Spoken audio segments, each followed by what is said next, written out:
name is Iris Zink. I'm a rheumatology nurse practitioner from Lansing, Michigan. Valentine's Day is coming up, so I wanted to do a little video about your erogenous zones. You know, the problem with sexual education in school is they frequently tell you about your period, and they might talk about birth control, but they don't tell you about your parts and how your parts work. I've given a lot of lectures across the United States, and I am surprised when even a nun came up to me after one of my lectures. You could see my surprise when a nun walked up to me in my question line after my lecture. Well, she said, "Thank you," and I was surprised. She said no one had ever actually talked to her about her lady parts and how they worked, and she was glad that I was going across the country educating people about sexual health issues. When I talk about sex, I don't mean intercourse. That's not what I'm talking about. My goal is that my patients are having some kind of intimacy. Our bodies change with time. Our bodies, most of our bodies, are able to have an orgasm, as we are able to pass gas, able to hiccup, all kinds of body functions. But, you know, intimacy is what's really important. It's not about penetration, because you just can't do that as we age. A lot of times, women's vaginas get more friable, more dry, and men's erections may not be significant enough to penetrate the vagina. And there's also people who are not having sex with a penis at all. One of my daughters is a lesbian. There's no penis involved and she's still having good, satisfying sex. So when I talk about sex, I'm talking about intimacy. I'm talking about whatever that means to you: closeness, physical connection, and perhaps even naked spooning. So intimacy to me is not purely physical. It's the act of connecting so much with someone that you can literally see into their soul. And when we're talking about erogenous zones, I want you to know how they work. It's important that healthcare providers talk to their patients about sexual health issues. You know, we need to look at the patients and their spiritual health, their physical health, their sexual health, and their mental health. We can't just treat their disease or their illness with medication and send them on their way and think that that exists in a vacuum. If you're diagnosed with Crohn's disease or rheumatoid arthritis, or psoriatic arthritis, or multiple sclerosis, or even sleep apnea, that affects your sexual health, and we know that. So in order to have a holistic relationship with your patients or with your healthcare provider, all of your intimacy issues should be addressed as well. Most of my patients are concerned about what is normal, and that is whatever is normal to you. Some people have sex only on holidays, anniversaries, birthdays. Other people are having sex every single night. Normal is what normal is to you. I also like to talk to my patients about the importance of touch. There was a patient, his name was Lucky. I asked him about his sexual health issues, and Lucky said he was fine. I pressed on. I said, "Lucky, I know you smoke, so are you having any issues with your man parts? Are they still working okay?" And he said, "Well, you know, after my prostate surgery, nothing much works down there anymore, so I stopped touching my wife." You can imagine my surprise. I said, "You stopped touching her altogether?" And he said, "Yeah, I don't want her to get aroused and then me not be able to perform, so I stopped hugging her, I stopped kissing her, I stopped holding her hand, and I stopped spooning her." Can you imagine the devastation in that couple's relationship? Because he had completely withdrawn because his man parts didn't work. I shared with Lucky that most women are more interested in the hugging and the kissing and the hand holding, in my experience, than the actual penetration, especially as we age.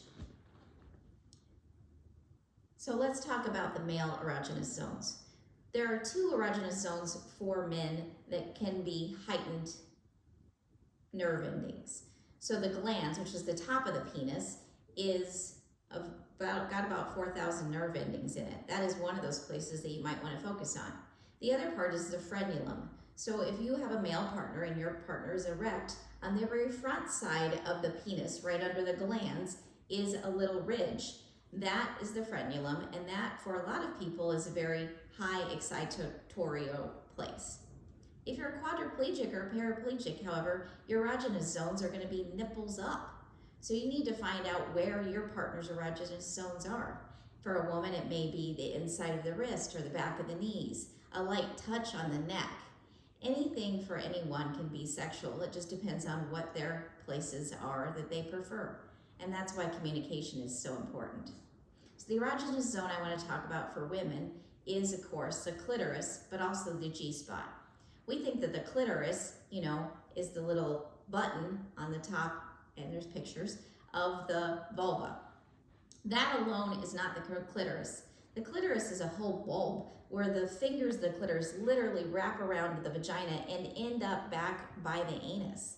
So all kinds of stimulation may feel good or not, depending on the individual.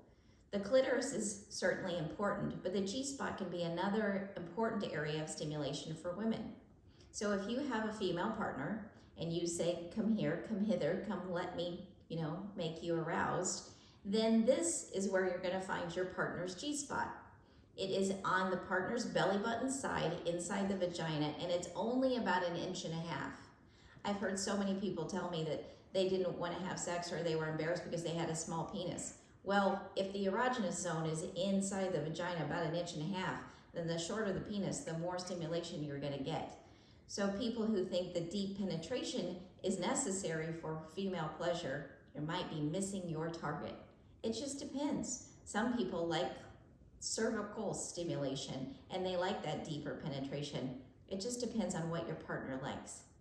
The best time to talk about sex is when you're wearing your clothing. If you wait to talk about your sexual health needs when you're in bed and you're both naked, then somebody's gonna think that they're not doing something right, and that's gonna hurt their self-esteem.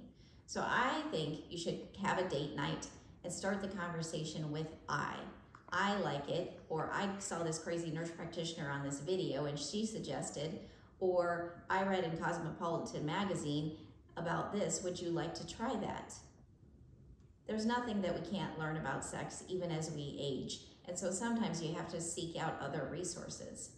I wrote a resource for healthcare providers called Sex Interrupted, which is also available on our website, which is intimacyandillness.com. Or you can get it on Amazon. But there's more videos just like this one on our website. Let's talk about tools for just a second. When I'm in my kitchen preparing dinner, I use a bunch of OXO tools. I don't want to make my arthritis in my hands any worse. I've got gout. That certainly affects my hands as well. So a lot of my patients use tools in the kitchen to make preparation of food easier. Why wouldn't we use tools in the bedroom? As women age, they tend to need more stimulation in their vaginal area in order to get aroused. Men too. You've heard of peripheral neuropathy, where your nervous system is impaired from diabetes or arthritis or many other health conditions, including thyroid disease or Sjogren's syndrome. When your peripheral nerves are impacted by your illness, that's important to your sexual health as well. Women's clitoral bulb needs a lot of innervation in order to get aroused. As we age, and if there's peripheral neuropathy involved, then that clitoral innervation is going to need a lot more stimulation. Same thing with men. As they age, their sensation may go down and they may need more stimulation. Well, in order to prevent your partner from getting carpal tunnel from the amount of stimulation that you might need to your clitoral bulb or your G-spot, you might need a tool. And so it's okay. It's not weird, it's not creepy if you have to use a tool in the bedroom in order to achieve an orgasm. Let's talk about orgasm. Not everybody is gonna have an orgasm, and certainly not every time. Orgasm is like a bell curve. Some of my patients have never had an orgasm. Other of my patients, they say just the vibration of riding in the car can make them have an orgasm. So it just depends on your body and yourself, and really knowing your erogenous zones. But with things in the world, busy as they are, and all the distractions from the phone, the Netflix, the laptops, everything that distracts us, sometimes we are too distracted to have an orgasm. Sometimes the kids are in the house and we have to have quick sex, or sometimes the dog is barking or staring at you. Orgasm may not always be achievable. I love pizza. I love all kinds of pizza. Cheese pizza is just fine with me too. That's what sex is without an orgasm. It's just like cheese pizza. It's still good. It just may not come with the toppings that you want at the time. It's just like cake without frosting. Cake is still good, even without the frosting. So I would suggest intimacy is really important. It's performed in all animal kingdoms. Squirrels masturbate. Bonobos use sex in order to keep the dad from eating the children because it helps in the social situation to decrease stress. It's important to keep peace in the relationship and therefore maintain some type of intimacy. It helps reduce stress. Just do it. My name is Zink. I'm a rheumatology nurse practitioner, and please look up my book, Sex Interrupted, that I wrote with Jenny Palter if you have any more sexual health concerns. Thank you.